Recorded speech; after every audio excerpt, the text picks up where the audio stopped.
গল্পটি হচ্ছে ক্ষমাশীল হওয়া। কি হওয়া?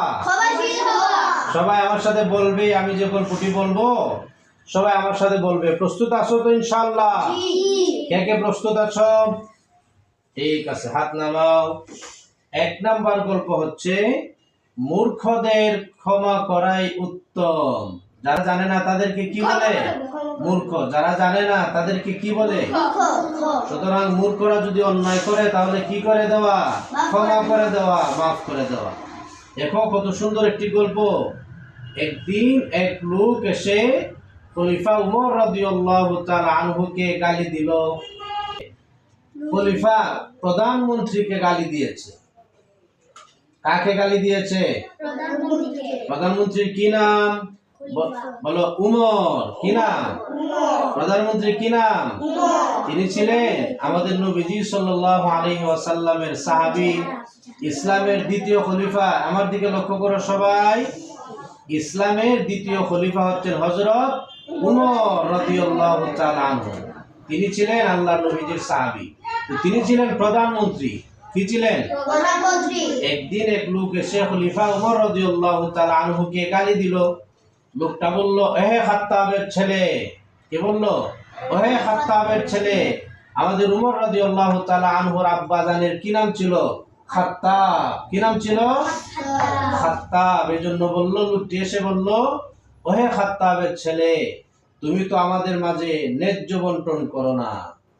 এসে বলল খলিফাকে, প্রধানমন্ত্রীকে এসে বলল, তুমি আমাদের মধ্যে ন্যায্য বন্টন করো না। আমাদেরকে যে সরকারি মাল দাও তুমি তো কম বেশি করে দাও, সবাইকে তো সমান দাও না, আমাদেরকে ঠিক মতো সম্পদ দাও না। উমর রাদিয়াল্লাহু তাআলা আনহু কথাটা শুনে ভীষণ রেগে গেলেন।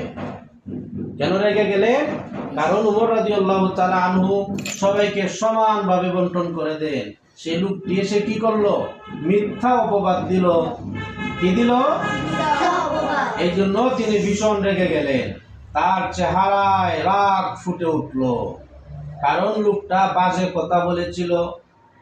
উমর রাদিয়াল্লাহু তাআলা আনহু আসলে কার উপর জুলুম করেননি। কার উপর কি করেননি?